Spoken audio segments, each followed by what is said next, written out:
Hello friends, तो आज है 25 अप्रैल और आज का मोस्ट इंपॉर्टेंट करंट अफेयर देखेंगे। फ्रेंड्स, कुछ प्रॉब्लम आ गया था, इसलिए इस चैनल पे मैं डेली करंट अफेयर नहीं पढ़ा रहा था। लेकिन आप लोगों का करंट अफेयर मिस ना हो, इसके लिए मैं एक दूसरे चैनल पे, वो भी हमारा ही चैनल है, नाम है एग्जाम ऑर्बिट, उस पर मैं 14 अप्रैल से लेकर 24 अप्रैल तक करंट अफेयर पढ़ाया हूँ। तो जिन लोगों का मिस हुआ है करंट अफेयर, जाइए उस चैनल पे विजिट करिए एग्जाम ऑर्बिट पर और वो सारा करंट अफेयर देख लीजिए। एक भी दिन गैप नहीं हुआ है दोस्तों, सिर्फ इस चैनल पे वीडियो अपलोड नहीं हुआ है, बाकी गैप नहीं हुआ है। वहां से जाइए, वीडियो देखिए और पीडीएफ भी वहां से डाउनलोड कर सकते हैं। ठीक है, तो आज से हम लोग इस चैनल पे वापसी कर रहे हैं। अब यहाँ पे हम लोग डेली करंट अफेयर देखेंगे। चलिए सबसे पहले 24 अप्रैल के करंट अफेयर का रिवीजन करिए। पहला क्वेश्चन, किस राज्य ने कोरोना वायरस के मद्देनजर सिगरेट तथा गुटखा सहित सभी तंबाकू उत्पादों की बिक्री पर प्रतिबंध लगा दिया है? झारखंड ने। किस खिलाड़ी को विश्व बैडमिंटन महासंघ के IM बैडमिंटन जागरूकता अभियान का ब्रांड एम्बेसडर बनाया गया है? PV सिद्धू को। प्रतिवर्ष किस दिन अंग्रेजी भाषा दिवस मनाया जाता है? 23 अप्रैल को। 23 अप्रैल को स्पेनिश भाषा दिवस भी मनाया जाता है।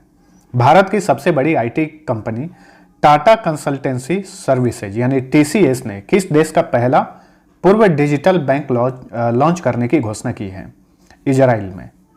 हाल ही में सीमा सड़क संगठन ने किस नदी पर एक अस्थायी कसवाल पुल का उद्घाटन किया? रावी नदी पर। किस राज्य में? पंजाब में।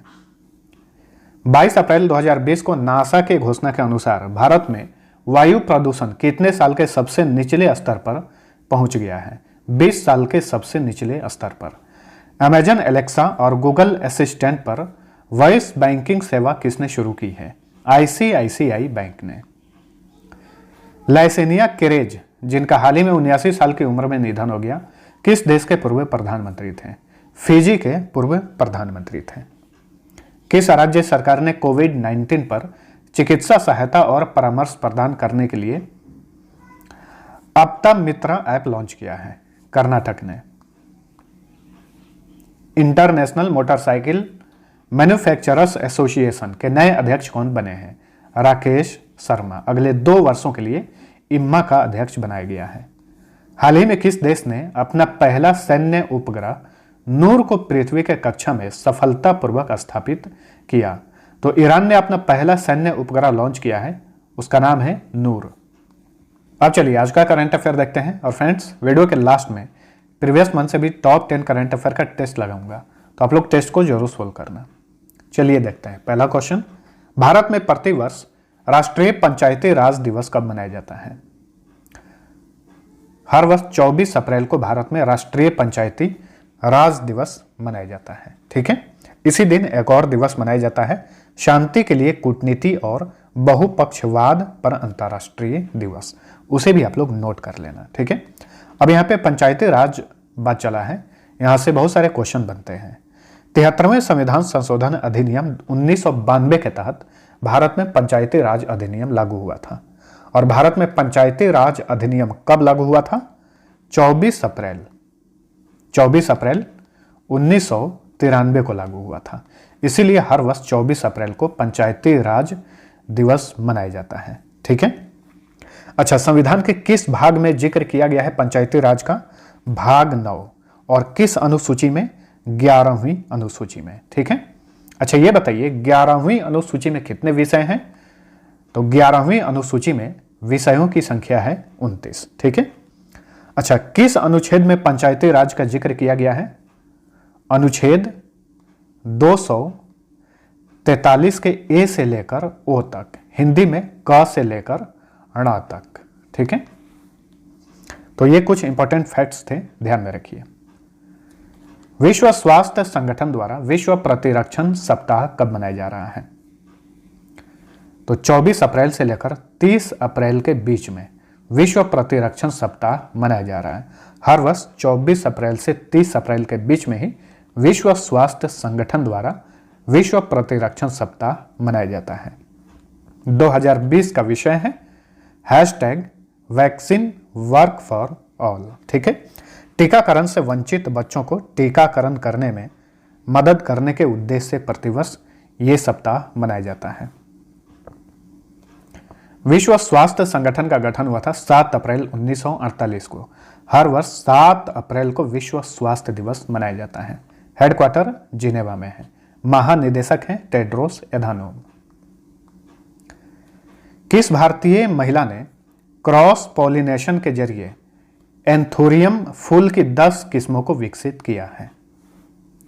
तो इनका नाम है D Vasini by. Option B सही उत्तर है। ये कहाँ की हैं? केरल की हैं। ठीक है। ये जो फूल है एंथोरियम, ये घरेलू उपयोग में लाया जाने वाला सबसे प्रमुख फूलों में से एक है। सुंदर दिखने के साथ साथ ये आसपास की हवा को शुद्ध भी करता है। ठीक है। तो इसी फूल की 10 किस्मों को विकसित की हैं डी वासिनी बाई। ये केरल की हैं। सरकार ने कोविड-19 के कारण केंद्रीय कर्मचारियों और पेंशनरों के बढ़े हुए महंगाई भत्ते के भुगतान पर कब तक रोक लगाने का फैसला किया है? 1 जुलाई 2021 तक। ऑप्शन डी सही उत्तर है। हाल ही में भारत सरकार ने डीए यानी डियरनेस अलाउंस 17% से बढ़ाकर 21% कर दिया था। उसके पहले अक्टूबर 2019 में भारत सरकार ने डीए 12% से बढ़ाकर 17% किया था। ठीक है।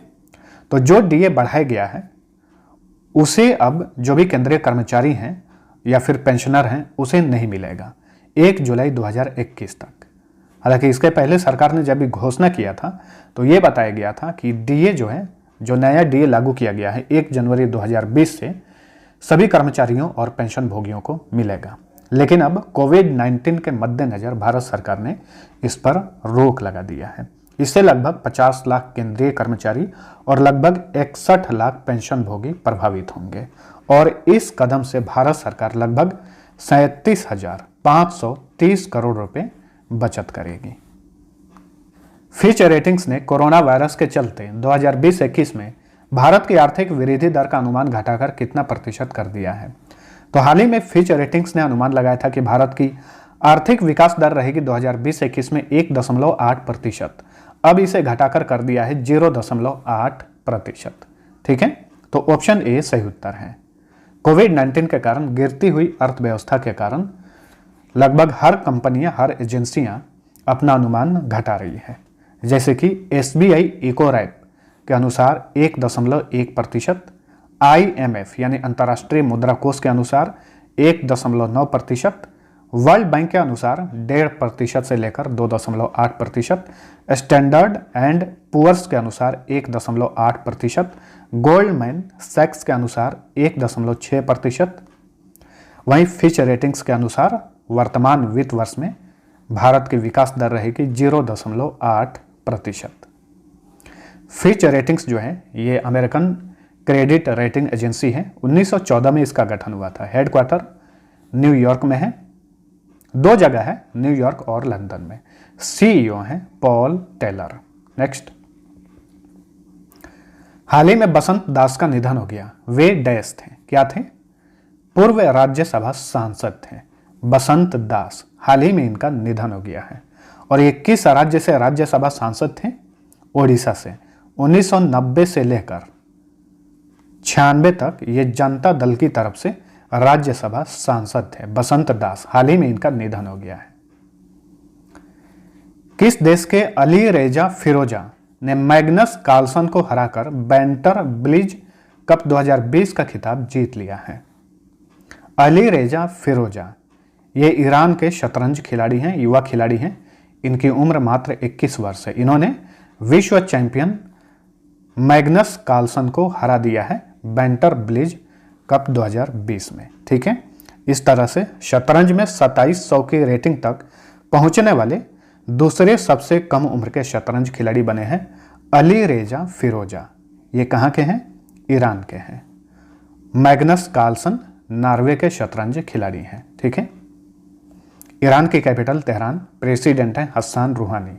संसद का नाम है मजलिस और मुद्रा का नाम है रियाल।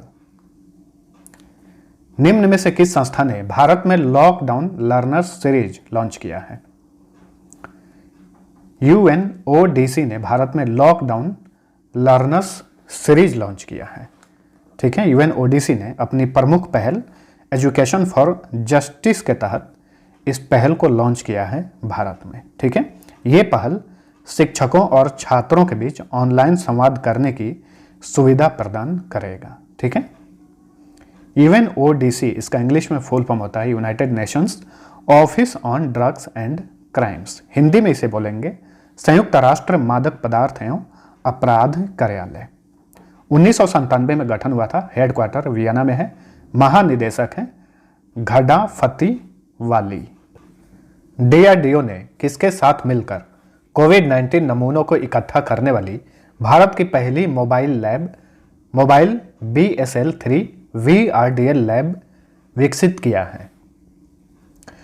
तो ESIC medical college and hospital Hyderabad के साथ मिलकर DRDO ने भारत का पहला मोबाइल लैब विकसित किया है कोविड-19 नमूनों को इकट्ठा करने के लिए। ठीक है, यहां पे VRDL का फुल फॉर्म होगा virology research and diagnostics laboratory, और इस लेबोरेटरी का उद्घाटन किए हैं रक्षा मंत्री राजनाथ सिंह वीडियो कॉन्फ्रेंसिंग के जरिए।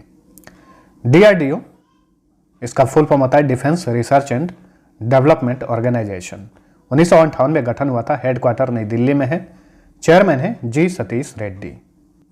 नेक्स्ट, ड्रोन द्वारा गांवों में संपत्ति की मैपिंग के लिए भारत सरकार ने कौन सी योजना शुरू की है? इस योजना का नाम है स्वामित्व योजना। ठीक है, इस योजना के तहत ड्रोन द्वारा गांवों में संपत्ति की मैपिंग की जाएगी। इंपॉर्टेंट क्वेश्चन है, ध्यान में रखिएगा। तो ये था हमारा आज का करंट अफेयर। वीडियो पसंद आया है तो लाइक और शेयर जरूर करना। अब चलिए प्रीवियस मंथ से टॉप 10 करंट अफेयर का टेस्ट लगा रहा हूं, दिसंबर माह का ये पार्ट 3 है। पहला क्वेश्चन, भारत की प्रथम लिग्नाइट आधारित 500 मेगावाट की विद्युत थर्मल परियोजना कहां शुरू की गई है? कहां पर? हर क्वेश्चन के लिए 2 सेकंड का टाइम दे रहा हूं, वीडियो पॉज करिए, आंसर टिक करिए, उसके बाद मेरा आंसर सुनिए। तो इस क्वेश्चन का सही उत्तर है नेवेली, जो कि कुड्डालोर तमिलनाडु में है। संयुक्त राष्ट्र ने किसे इस दशक में विश्व की सबसे प्रसिद्ध किशोरी का दर्जा दिया है? किसे? मलाला यूसुफजई को। इन्हें शांति के क्षेत्र में नोबेल प्राइज मिल चुका है और सबसे कम उम्र में नोबेल प्राइज जीतने वाली ये विश्व की प्रथम व्यक्ति हैं, मलाला यूसुफजई। भारत का प्रथम ट्रांसजेंडर यूनिवर्सिटी का निर्माण कहां पर किया जा रहा है? तो बताइए, भारत का प्रथम ट्रांसजेंडर विश्वविद्यालय का निर्माण कहां पर किया जा रहा है? कुशीनगर में। कुशीनगर उत्तर प्रदेश में है। किस राज्य सरकार ने हाल ही में वर्ष 2020 को सुशासन संकल्प वर्ष के रूप में घोषित किया है? किस राज्य ने? तो हरियाणा की सरकार ने 2020 को सुशासन संकल्प वर्ष के रूप में घोषित किया है। नेक्स्ट, दिसंबर 2019 में लिएंडर पेस ने संन्यास ले लिया, उनका संबंध किस खेल से है? ठीक है, यहां पे छूट गया है, मिस हो गया है, तो बताइए उनका संबंध किस खेल से है? लिएंडर पेस जो है ये भारत के बहुत ही प्रसिद्ध टेनिस खिलाड़ी हैं, इन्होंने संन्यास ले लिया है। अपने से अलग उपन्यास के लेखक कौन हैं जिनका हाल ही में 80 वर्ष की आयु में निधन हो गया? बताइए। इनका नाम है डॉक्टर गंगा प्रसाद विमल, हाल ही में इनका निधन हो गया है। प्रोजेक्ट कुइपर किस कंपनी की योजना है जिसके तहत 3000 कम्युनिकेशन सैटेलाइट यानी संचार उपग्रह लॉन्च किए जाएंगे? तो प्रोजेक्ट कुइपर किस कंपनी की योजना है? अमेजन। ठीक है, इसी योजना के तहत 3000 संचार उपग्रह लॉन्च करेगी यह company. American academy of ophthalmology ने हाल ही में किस भारतीय को अपना सर्वोच्च पुरस्कार लाइफ टाइम अचीवमेंट अवार्ड से सम्मानित किया? किसे? डॉक्टर संतोष जी होन्नावर को। नेक्स्ट, हाल ही में किस देश के जाने माने कथाकार एवं लेखक तथा कलर्स ऑफ द माउंटेन के रचनाकार दा चेन का निधन हो गया? तो दा चेन का संबंध किस देश से था? चीन के थे। किस बैंक ने भारत में सिंचाई और सौर ऊर्जा परियोजना के लिए $210 मिलियन ऋण देने की घोषणा की है। किस बैंक ने? AIIB ने, यानी एशियन इंफ्रास्ट्रक्चर इन्वेस्टमेंट बैंक ने। इस बैंक का हेडक्वार्टर बीजिंग में है। तो जितना भी स्कोर है नीचे कमेंट करके बताइए और लास्ट क्विज का आंसर जानिए। पहला क्वेश्चन था कार्बन, हाइड्रोजन और ऑक्सीजन के किस अनुपात से मिलकर बने कार्बनिक पदार्थ को कार्बोहाइड्रेट बोलते हैं? इसका सही उत्तर था ऑप्शन सी, 1:2:1। ठीक है, बहुत सारे लोगों ने आंसर गलती दिया था, सही उत्तर ऑप्शन सी था। ग्लूकोज और फ्रुक्टोज मिलकर क्या बनाते हैं? इसका भी आंसर बहुत सारे लोगों ने गलत दिया था, सही उत्तर था सुक्रोज। ग्लूकोज और फ्रुक्टोज मिलकर सुक्रोज बनाते हैं। अब चलिए आज का पहला क्विज है, मनुष्य के शरीर में रक्त के शुद्धिकरण की प्रक्रिया को क्या कहते हैं? दूसरा क्वेश्चन है, पौधों में प्रकाश संश्लेषण के दौरान कौन सी गैस निकलती है? यह क्वेश्चन कई बार पूछा जा चुका है।